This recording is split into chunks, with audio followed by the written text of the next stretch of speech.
Chapter 9. Far away from Indacar, in the frigid cold of the dark sky, a small, wiry man rubbed his hands together for warmth and hovered them over the control panel that he had been assigned to on this particularly dreary day. Using the terms like day and night was difficult to justify when one was so far from any globe of dirt that circled a light source. There was no morning, no high noon, no evening twilight as the sun traveled from horizon to horizon. Out in the deep space of the outer rim, time bled seamlessly into itself, or would have, if not for the giant blinking chronometer on the wall that ticked relentlessly forward, enslaving those within its view to the arbitrary confines of hours and minutes.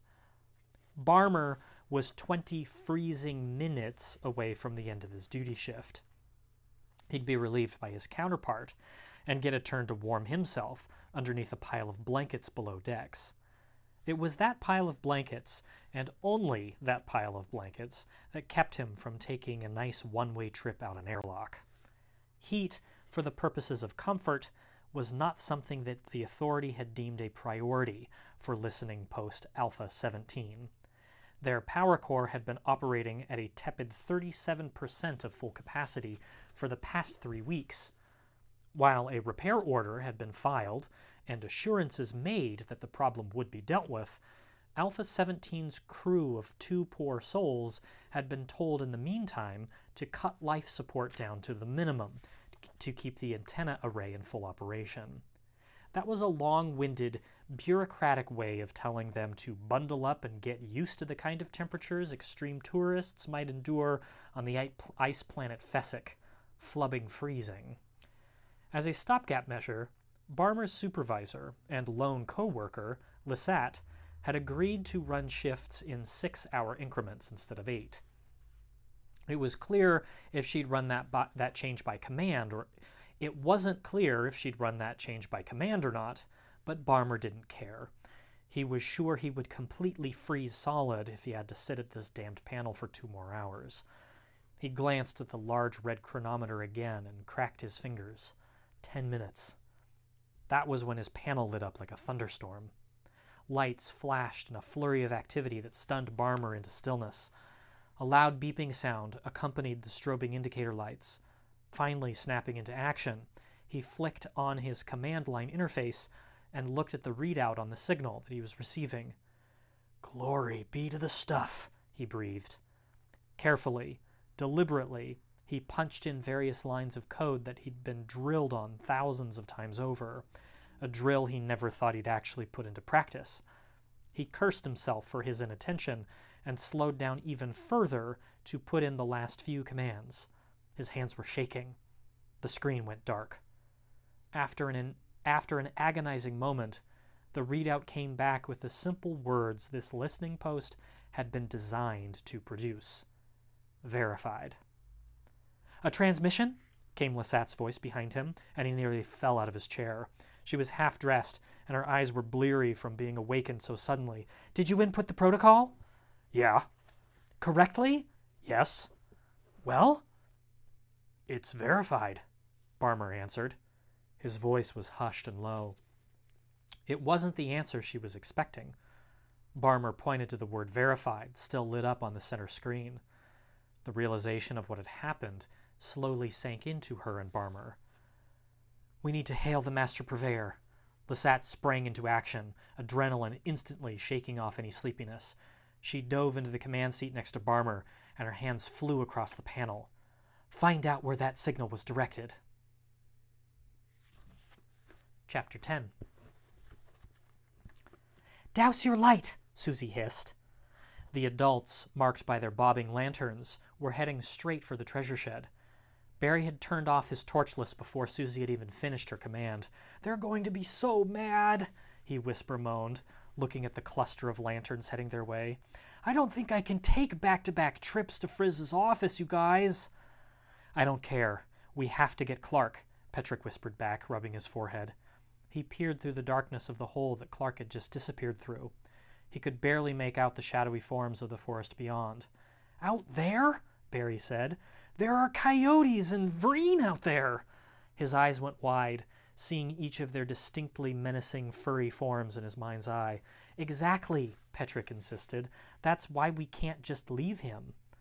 There was a pause, and all three of them considered the opening in the wall before them, and then looked back at the glowing lanterns that were most definitely heading straight in their direction. Please, said Petrick. His expression was desperate. We have to follow him. Let's go, said Susie, pressing forward. We'll get caught if we don't anyway. She slipped her small body into the opening and disappeared. Petrick followed. Whether from Clarke's digging or the rest of the shed's collapse, the opening was just tall enough and broad enough for Petrick to squeeze through if he stooped slightly. Barry grunted his way to the other side right behind him. Just like that, the three children were on the other side of the wall. They took a tentative moment to consider their new world, letting what they'd just done rush over them. No child from Childers had ever been on this side of the wall without being chosen. It was quiet, except for a gentle whoosh as a nighttime gust filtered through the woods directly ahead of them. The wall surrounding Childers stretched on as far as they could see in either direction, lit by the moons. Barry grunted. It looks pretty much the same on this side, he said of the wall. Don't you think? Petrick and Susie were busy scanning the area. There was nobody else in sight. Petrick resisted the urge to call after Clarke, lest the adults behind them hear.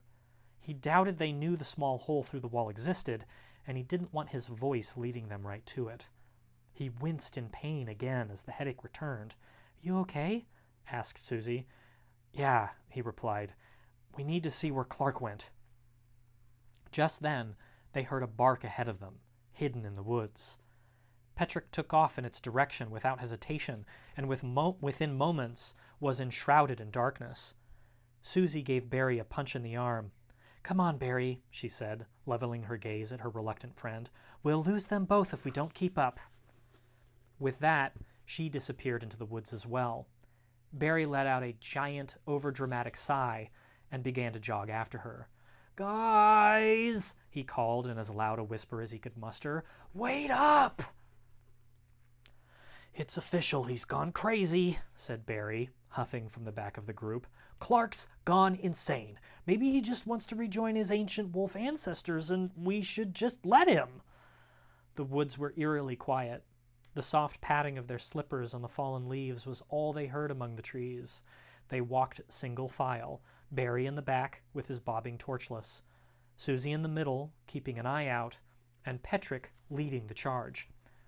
Every so often, one of the three children would catch sight of Clarke standing alert and wait for them, but he would dash off before anyone got close, and they'd set off after him once again. Stop complaining, Barry, said Susie, swatting away a spider's web that she'd failed to notice before walking into it. I'm not complaining, he retorted. I am stating a fact. Who else but a crazy person, dogs included, runs out into the woods in the middle of the night? He's leading us somewhere, said Petrick. Yeah, he's leading us right into the jaws of a Vreen, Barry muttered. Susie reached back to give Barry a hearty smack on top of his head, which he was able to sidestep at the last moment. Ow!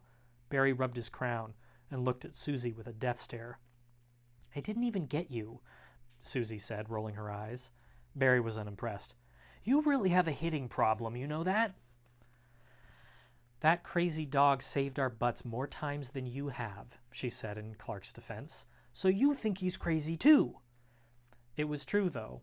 Clarke had saved them on several occasions, whether it was by sniffing out snakes in the garden while they were pulling weeds or scaring off bullies like Litz and his goons. Clarke had always looked out for them all. Think of it this way, offered Petrick. We've always wondered what it was like to leave Childers. Not quite as I pictured it, Petrick, said Susie. Let's just get Clarke and get back as quickly as we can, Barry grunted. Each was certainly nervous to their own degree, but even Barry would have been forced to admit it was thrilling to be outside the walls. Only a few of the adults in the village ever ventured into the forest for wood. No children ever did, and especially not those from Childers, who never left the grounds unless it was with a new family. As for the tall tales the adults told children, Petrick was fairly certain they were just that. Vreen were uncommon, he'd read that, and they were far too often used as scary stories to be such a scary reality. Far more threatening were the darkness and the likelihood of taking a spill. Fortunately, the summer moons were high and bright, and Barry's torchlight did a good job chasing away the shadows. Our trio had found it surprisingly easy to navigate amongst the shrubbery, fallen branches, and other bumps in the terrain. The forest was old, which made navigating it easier. The trees had grown tall with thick trunks, and their branches were all high enough to create a web-like canopy a good 30 to 40 feet off the ground. The shrubbery below was low and sparse, which meant there was ample room to move around. The thick layer of fallen leaves that carpeted the ground even softened any stumble or spill. Were one to let one's imagination run wild, it could indeed become a frightening place, but it wasn't really.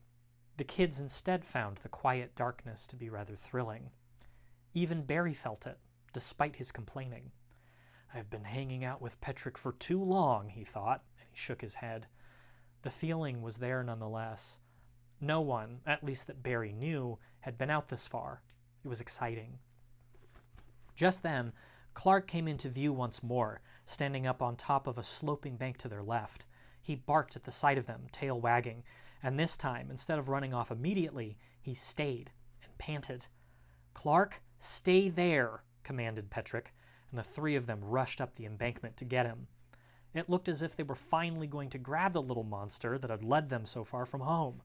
Clarke stayed at the top of the mound, just watching as they ran toward him. But, as dogs are so often able to do, he jumped at the last second away from their lunging arms, and the three kids went tumbling down the other side of the small hill. Their landing at the bottom, thankfully, was cushioned by some tall grass, and they lay there for a moment, listening as Clarke continued to bark at them some few yards away. Petrick was the first to rise and dust himself off. As he did so, two things occurred to him. First, the pain in his head was suddenly gone. Second, he knew this place. From where he stood among the grass that had pillowed their tumble, a meadow opened up before them, and the stars were brilliantly bright above them. It all looked so very, very familiar. "Guys," he said, spinning himself around to get a complete view, "I think I've been here before." "Oh no," wheezed Barry as he struggled back to his feet. "Don't you go crazy too. You just said it yourself. We've never been out here." "No, really. I feel like—" He struggled to put a finger on it. "Petrick?" asked Susie, a worried tone starting to creep into her voice. Petrick caught sight of Clarke's bounding tail up ahead of them, running toward a shadowed form in the distance, and suddenly he knew. He took off sprinting in the dog's direction. "Hey!" Susie called, going after him. "Guys, this is it!" Petrick shouted behind them. "This is where I meet my dad!"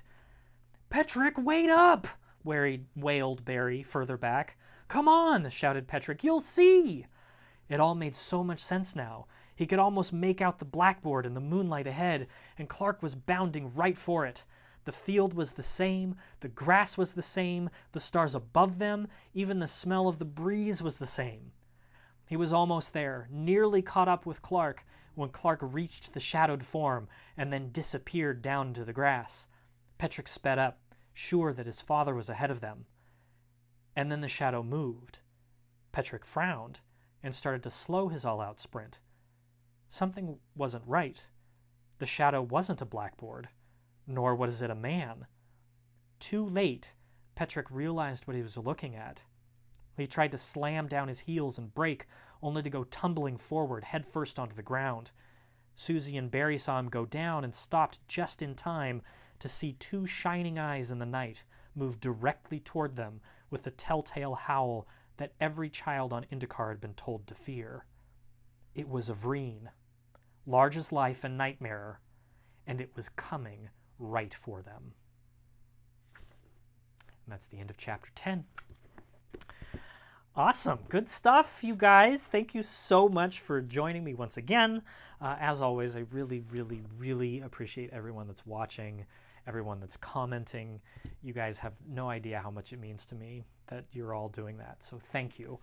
I'll be right back here tomorrow, same time, same place, and we'll pick up with chapter 11.